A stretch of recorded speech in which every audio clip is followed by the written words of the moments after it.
우리는 지난 2주간 동안 다시 기분으로라고 하는 주제로 특별 새벽 기도회를 통해서 말씀을 듣고 기도로 나아갔습니다. 하나님께서 보내주시겠다라고 약속하신 메시아 예수님을 통해서 우리에게 회복의 은혜가 왔습니다. 그 예수님 이야기, 복음 이야기가 왜 중요한지 살펴보게 되었고, 또 부활 승천하신 예수님께서 약속하신 그 성령께서 오순절 다락방에 임하고 또 성령 충만해진 제자들과 교회를 통해서 어떻게 복음이 전 세계로 퍼져나갔는지도 살펴보았습니다. 여러분, 하나님은 죄된 역사를 또 죄된 사람들을 모두 다 심판하시고 모든 것을 새롭게 하실 수 있는 능력이 있으십니다.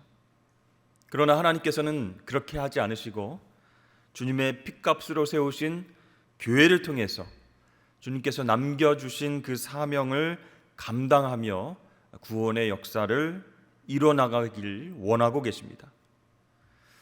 여러분, 왜 그러실까요?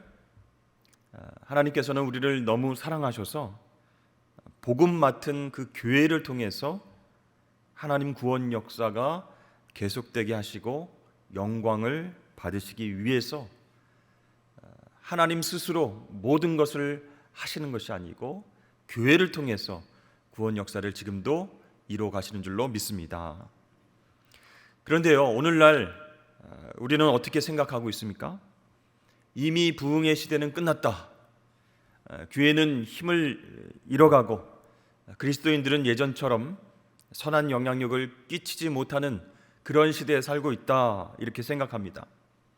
그래서 어떻게 보면 주눅 들어 있고 미리 포기하고 또 슬퍼하면서 주저앉아 있는 모습도 보게 되는 것이죠. 코로나 상황이 또 심각해지자 모여서 예배하지 못하고 또 친교와 전도와 선교와 모든 사역들이 위축되니까 더 그런 마음을 갖게 되는 것 같습니다. 팀 켈러 목사님은 영적 부흥이란 일상적인 은혜의 수단을 통한 성령의 정상적인 사역이 강화되는 것이다, 이렇게 얘기를 했어요. 무슨 뜻인가 하면 성령 하나님께서는 지금도 신실한 성도들이 이미 하고 있는 정상적인 일들에, 정상적인 사역 가운데 큰 능력을 부어주신다, 그런 뜻입니다. 그래서 영적인 놀라운 부흥과 회복이 끊어진 게 아니에요. 없어진 게 아니라는 거예요. 지금도 일어나고 있다라는 것이죠. 그래서 이 영적인 회복이 우리 가운데에 일어나면 일상 속에서 우리의 기도가 굉장히 강력해지고 또 예배가 즐거워지고 회개가 더 진지해지고 선포된 말씀이 큰 효력을 발휘하게 되는 것입니다. 그렇기 때문에 우리는 과거의 영광, 과거의 부흥에 너무 집착하지 않아도 된다는 것이죠.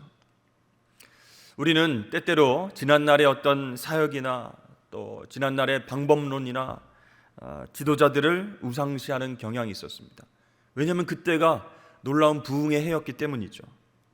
근데 지금은 세상이 바뀌었고 교회도 변했고 영적인 부흥이 일어나지 않으니 우리는 예전처럼 돌아갈 수 없을 것이다, 이런 슬픈 생각을 하게 되는 것입니다.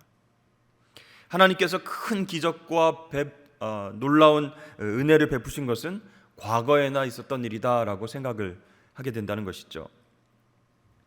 여러분, 아모스 선지자 때에 이스라엘 백성들도 그런 생각을 했습니다. 아모스 5장 말씀을 보면 여호와께서 이스라엘 족속에게 이와 같이 말씀하시기를 너희는 나를 찾으라, 그리하면 살리라.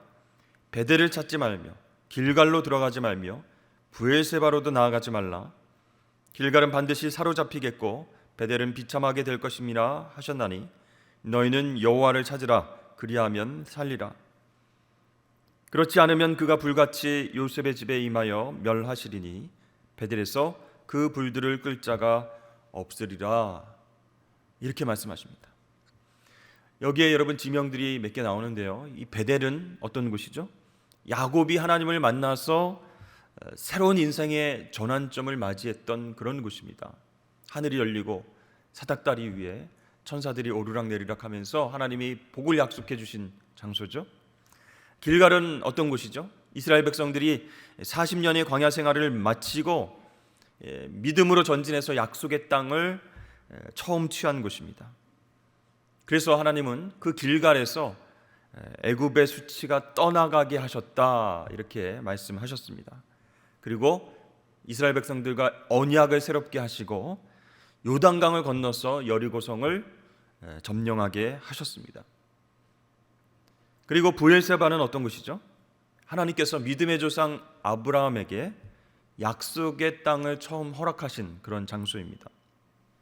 그러니까 이 아모스서에서 나오는 각각의 장소들은 하나님께서 큰 능력과 기적으로 역사하신 때 놀라운 회복과 부흥이 임했던 장소다라는 것이에요. 이 이스라엘 백성들은 그 장소들을 잘 알고 있었고 그것에 대해서 말하는 것을 좋아했습니다. 그래서 하나님께서 그때 당시에 큰 능력으로 함께 하신 것을 대부분 과거의 일로 말하는 습관이 생겼다는 거예요. 예를 들어서 여기는 야곱이 천상의 그 사다리 막 천사들이 오르락내리락 하는 것을 보았던 곳이다. 나도 그런 환상을 보았으면, 하나님의 복을 받았으면 얼마나 좋을까, 이렇게 얘기를 한다는 거예요. 또 여기는 여호수아의 군대, 그 군대와 함께 견고한 여리고성이 무너졌던 장소이다. 이 무너졌던 장소다, 이렇게 과거형으로 얘기하는 거죠. 그때 당시 얼마나 벅차고 감동스럽고 하나님을 찬양하는 마음이 넘쳐났을까, 이렇게 말하는 것을 좋아했다는 거예요. 그런 그들에게 하나님께서 아모스를 통해서 이렇게 말씀하십니다. 베델에 대해서 그만 얘기하는 게 좋겠다. 길갈에 대해서 너희들 말하는 것을 멈춰라. 지금 이 순간 너희들은 나를 찾아야 된다. 그러면 살 것이다. 나는 너희의 세대에도 똑같이 역사하고 싶다. 나는 너희 조상들의 하나님, 과거의 하나님만이 아니라 현재의 하나님, 미래의 하나님이기 때문이다. 이렇게 말씀하시는 거예요. 사랑하는 성도 여러분, 올해 교회 창립 70주년을 맞이하는 우리 교회와 성도들은 바로 여호와 하나님을 찾고 찾아야 할 줄로 믿습니다. 과거에 역사하셨던 그 하나님의 영광스러운 사역을 기리는 것도 중요하지만 좋았던 옛 시절을 말하는 것에 그치는 것이 아니라 지금 이 순간에도 우리 교회를 통해서, 우리 성도들을 통해서 일하고 역사하시는 그 하나님을 기대하면서 그 하나님을 찾아야 한다라는 것이죠. 여러분, 하나님께서 우리 교회를 통해서 과거에 정말로 분명하고 강력한 영적 부흥, 그러한 역사를 베푸셨을 때 우리 신앙의 선배들은 무엇을 했습니까? 우리 신앙의 선배들이 했던 것처럼 우리도 지금 해야 된다는 거예요. 더 깨어서 기도하고 자신의 능력보다 하나님의 능력을 더 의지하고 말씀을 읽고 묵상하고 순종하고 모이면 흩어져서 전도하고 그런 일들을 우리가 해야 합니다. 그래야 우리는 전능하신 그 하나님의 역사를 현재와 미래에서도 분명하게 경험할 수 있게 되는 것입니다. 여러분, 세상이 이제 종말이다, 마지막이다, 이런 얘기 많이 하지 않습니까?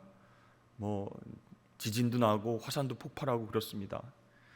근데 여러분, 아직도 복음을 듣지 못한 종족들이 많이 있어요. 약 4천여 종족들이 있습니다. 근데 예수님은요, 이 인간의 역사가 끝나기 전에 모든 민족에게 복음이 전파될 것이다 라고 말씀하셨습니다.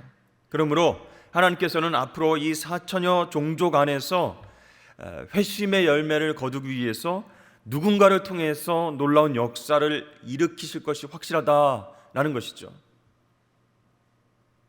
그러니까 여러분, 이 주님께서 말씀하신 이 지상 과업이 끝날 때까지 역사는 끝난 게 아니라는 것이죠. 이 위대한 영적 부흥의 열매를 바로 무엇을 통해서? 교회를 통해서 이루시겠다라고 약속하셨습니다. 그러므로 우리 교회는 하나님을 찾고 하나님을 믿고 하나님을 바라고 하나님을 구해야 할 줄로 믿으시길 바랍니다. 가만히 앉아서 아이고 이제 종말이네, 끝이 났네, 이렇게 종말을 기다릴 때가 아니라는 거예요. 우리 현실 눈앞에서 생명과 회복을 주시는 그 하나님의 역사가 일어나는 것을 우리가 직접 확인해야 된다. 우리 교회가 확인해야 된다라는 거예요. 그러기 위해서는 여러분, 우리 교회와 우리 성도들의 마음 안에 복음의 은혜가 계속해서 필요하다라는 것입니다. 자, 하나님은 아브라함과 이스라엘을 향한 언약을 주셨습니다. 그것을 편무적 언약, 일방적인 약속, 이렇게 이야기합니다. 오늘 본문 말씀을 보면요, 아브라함이 하나님께서 자녀를 주신다라고 하는 그 약속을 믿고 주실 것이라는 확신을 했을 때 하나님께서 아브라함을 어떻게 여기셨어요? 의롭다, 이렇게 여겨주셨습니다. 근데 상황은 어떻습니까?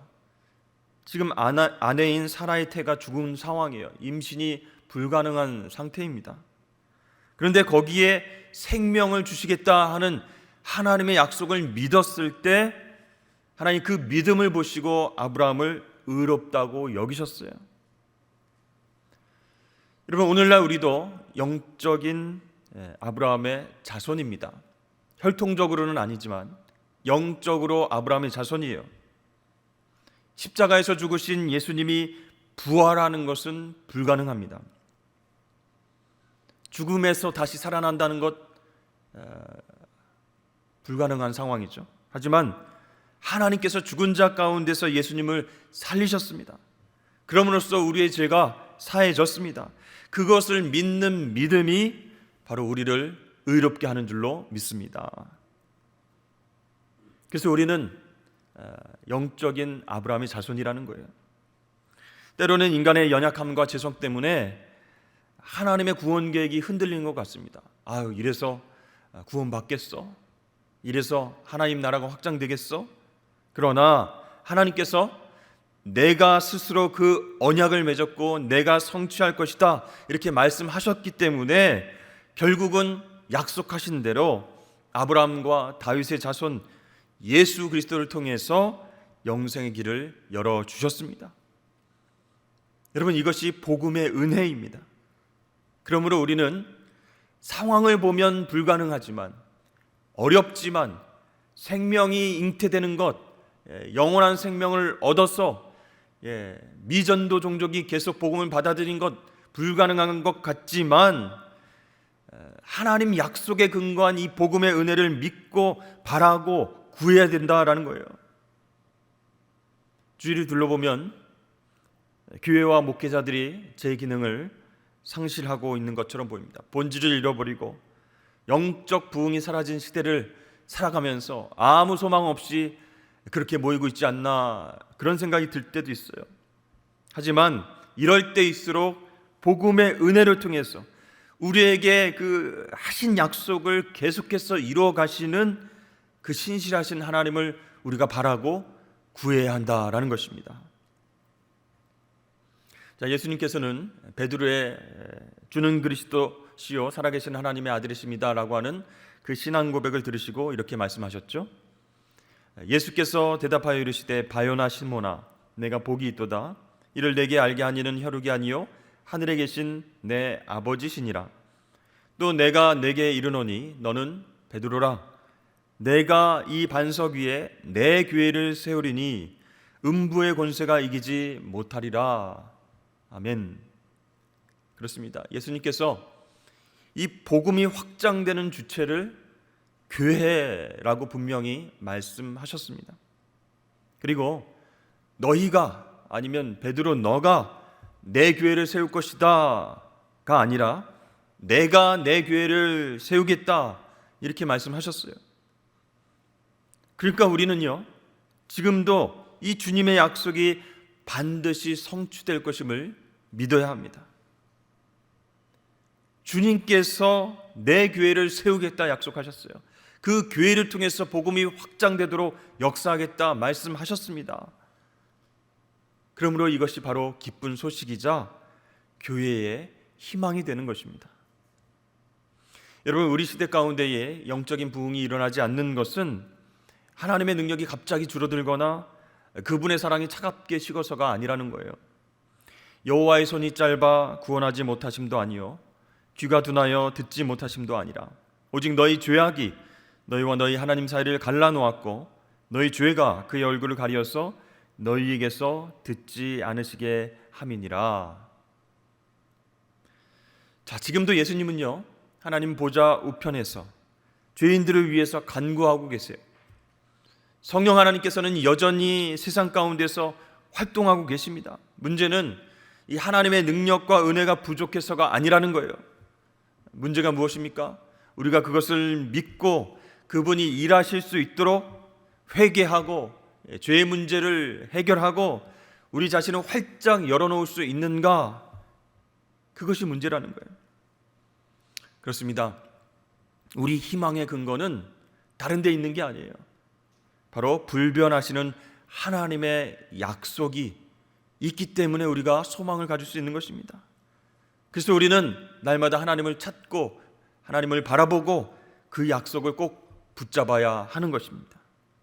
우리 인도자 되신 성령님을 의지함으로써 다시금 하나님께서 행하실 위대한 일을 기대해야 할 줄로 믿으시길 바랍니다. 윌리엄 캐리는 구두 수송공이었습니다. 그런데 하나님께서 인도에 대한 마음을 계속 주셨어요. 인도 선교의 꿈을 가지고 영국 침례교로부터 파송을 받아서 인도로 갔습니다. 언어 공부도 해야 되고 또 성경을 또 전달해야 되기 때문에 히브리어 또 헬라어도 공부를 했습니다. 이렇게 힘든 과정을 통해서 인도에 가서 복음을 전하는데 너무 어려운 거예요. 고난과 핍박도 심한 거예요. 혹독한 시련을 겪었지만 윌리엄 캐리는 이렇게 말했습니다.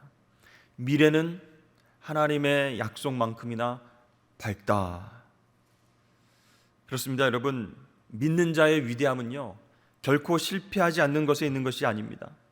실패하고 또 고난을 경험할 때마다 다시 하나님의 약속의 말씀을 붙잡고 일어서는 데에 그 위대함이 있다라는 것이죠. 자, 예수님께서 우리에게 어떻게 약속하셨어요? 내가 내 교회를 세우겠다. 예수님께서 그분의 교회를 직접 굳건하게 세우시고 하나님 나라를 확장하실 것을 우리가 믿는다면 우리와 우리 교회와 자녀들의 미래는 하나님의 약속만큼이나 밝다라고 말할 수 있는 것이죠. 그런데 문제는 우리한테 있는 거예요. 하나님의 약속이 의심스러운 거예요. 코로나 시대인데 세대가 이렇게 엉망인데 죄악으로 물들고 있는데 교회를 통해서 하나님 역사를 하실까? 교회도 부패하고 정직하지 못하고 사람들한테 손가락질 받고 있는데 그렇게 우리가 의심하고 우리가 주눅 들어 있는 거예요. 교회를 중심으로 하나님의 약속을 붙잡고 복음의 은혜를 경험하고 그것을 전파해야 되는데 현실적으로 보면 우리가 살아가는 세상이 너무 악하고 복잡하고 힘들다라는 것이에요. 세상은 어떻습니까, 여러분? 은혜의 문화를 당연한 것으로 여기지 않아요. 말도 안 된다 생각하는 거예요. 그래서 정죄와 비판의 문화가 당연시 여겨지는 것입니다. 이게 복음의 은혜로 세상을 살아가는 건 너무 순진하고 너무나 아니란 그런 태도다라고 생각을 하게끔 만드는 거예요. 여러분 세상 속에서 직장 속에서 그렇게 사람들을 만나고 그 문화들을 경험하면 어떻습니까? 어떤 문화들이 지배적입니까? 첫 번째로 우리 자신의 죄보다도 다른 사람의 죄에 더 분노하는 경향이 있다는 거예요. 성경은 그렇게 얘기하지 않는데 세상은 그런 거예요. 여러분, 복음을 통해서 변화된 사람들은 다른 사람들의 죄가 아닌 자신의 죄를 돌아보고 먼저 회개하게 되어 있습니다. 그러니까 내 죄를 생각하면 슬픈 거예요. 하나님 앞에 죄송한 거예요. 근데 세상은 어때요? 나의 잘못과 죄가 아니라 다른 사람의 죄에 집중하고 그 사람 죄 때문에 더 분노하는 경향이 있다는 거예요. 여러분, 사실 우리가 죄와 세상과 교회의 타락을 개탄하면서 회개해야지, 저러면 안 되잖아, 비판하는 것도 물론 중요합니다. 그러나 우리 자신의 죄를 먼저 고통스럽게 의식하는 것이 우선적이 되어야 된다는 거예요. 우리 마음속에 있는 죄보다 다른 사람의 죄에 더 큰 분노를 느끼는 순간에 우리는 은혜의 영역에서 떠나가게 되는 겁니다. 우리 자신을 아무리 의롭다라고 생각을 할지라도 우리 자신이 보지 못하는 죄가 항상 있기 때문에 우리들은 나의 죄, 나의 모습을 먼저 살펴야 된다는 것이죠. 두 번째, 세상의 모습은 어떻습니까? 용서를 거부하거나 또는 용서를 해도 그 상처를 잊지 않으려고 한다는 것이죠. 그러니까 은혜의 문화하고는 전혀 거리가 먼 거예요. 여러분, 우리도 생각해 보십시오. 누군가를 용서하지 않는다라고 하는 것은요, 우리가 하나님께 얼마나 큰 용서를 받았는지를 의도적으로 무시하는 것이 되는 겁니다. 흔히들 이런 말을 하죠. 용서는 하되 잊지는 말자, 이런 얘기들을 합니다. 이 말 속에는 어떤 뜻이 들어 있습니까?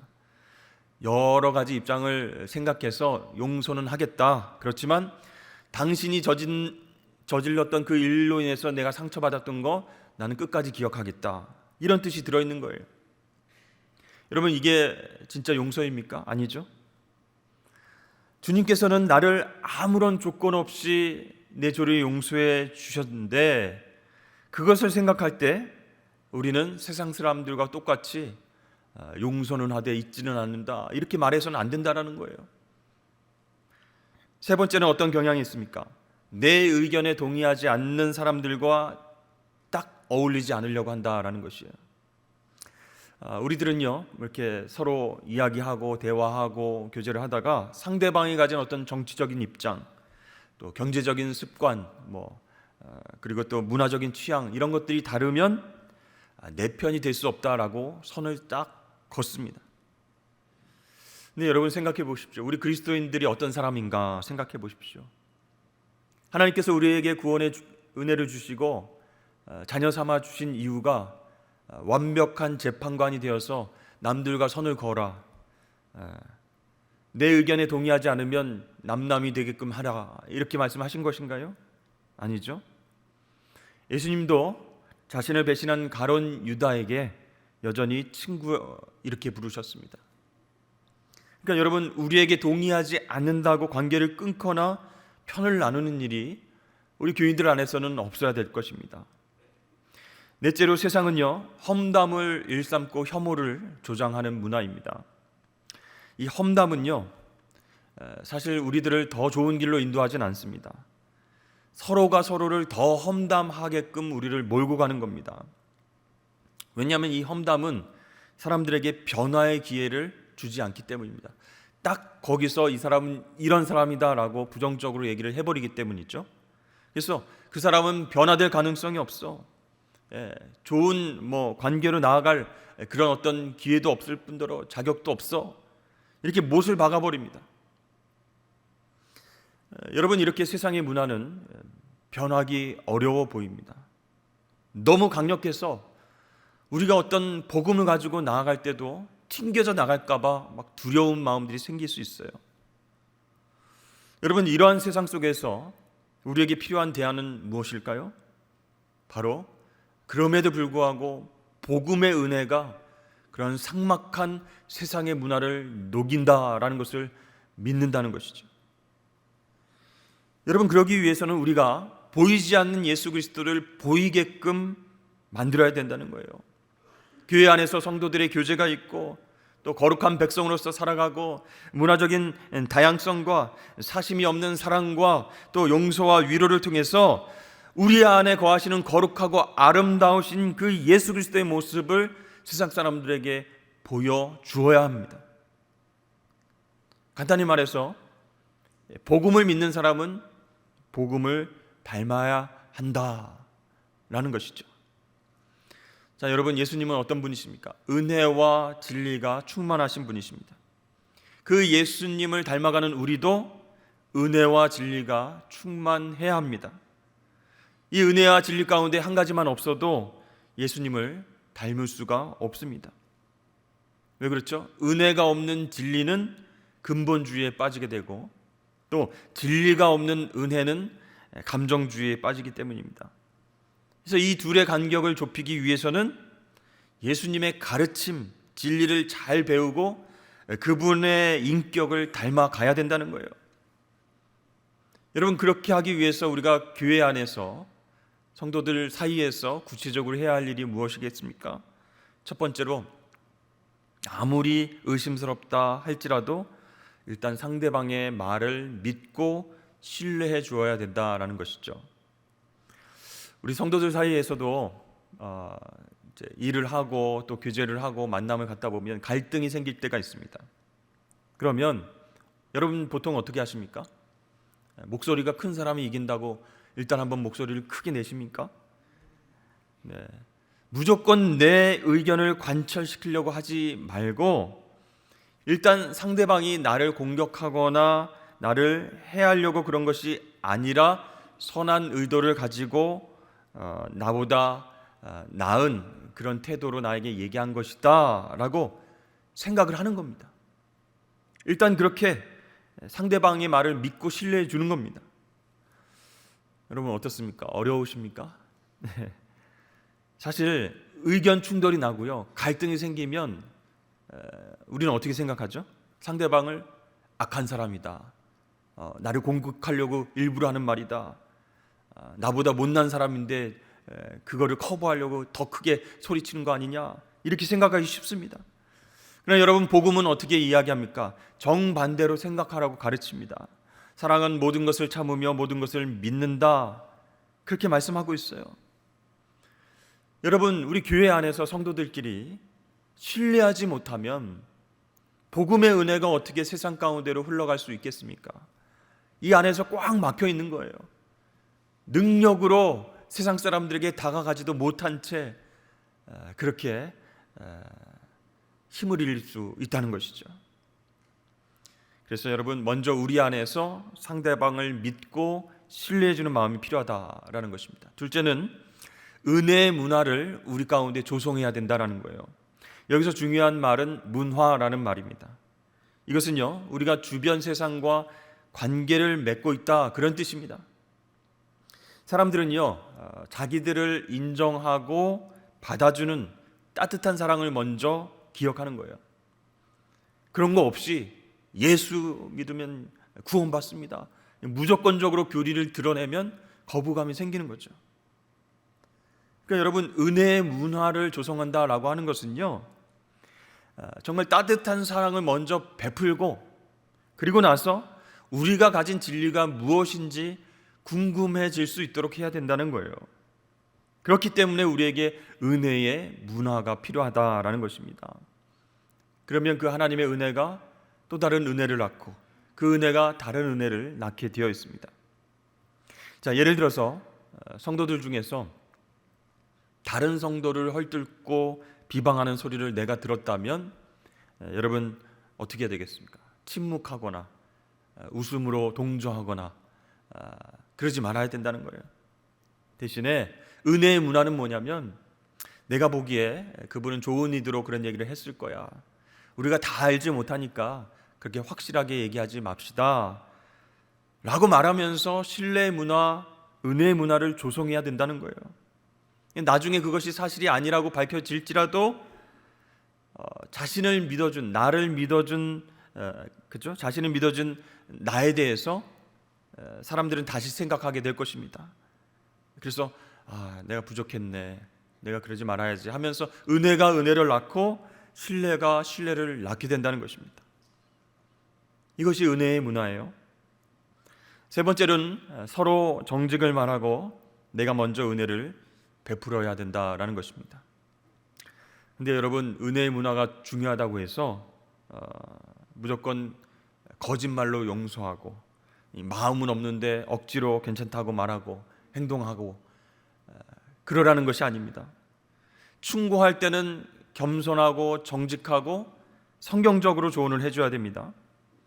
내 얘기만 하는 것이 아니라 귀를 열고 잘 경청하면서 대화가 이루어진다면 이제 여러 가지 갈등과 꼬인 문제들이 풀릴 수 있게 되는 것이죠.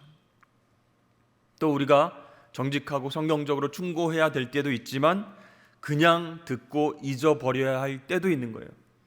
어떻게 구분할까요, 여러분? 어떤 것이 좋은 선택이 될지 하나님께 지혜를 간구해야 된다는 것입니다. 그러면 내가 먼저 은혜를 베풀 수 있게 되는 것이죠. 사랑하는 성도 여러분, 오늘날 영적 부흥이 보이지 않는 이유는 하나님의 능력이 다해서 하나님께서 일하지 않으셔서 그게 아니라는 겁니다. 또한 교회가 새로운 프로그램을 준비하지 못해서 세련된 기술을 보여주지 못해서가 아닙니다. 오히려 가장 중요한 그 복음을 제자리에 두지 않고 등한시했기 때문이다라는 것이죠. 여러분, 우리 교회가 마지막 때까지 쓰임받는 교회가 되려면 예수 그리스도 안에 나타난 하나님 은혜의 복음으로 되돌아가야 할 줄로 믿습니다. 은혜와 진리가 충만한 그 예수님과 매일매일 교제하고 그분의 영광을 바라봐야 할 줄로 믿습니다. 그래야 여러분 모두가 불가능하다라고 말하는 이 세상 속에서 우리는 놀라운 기적적인 열매를 맺고 복음의 은혜를 세상 가운데에 전하게 될 것입니다. 그것을 기대하고 기도하는 저와 여러분 되시길 주의 이름으로 축복합니다.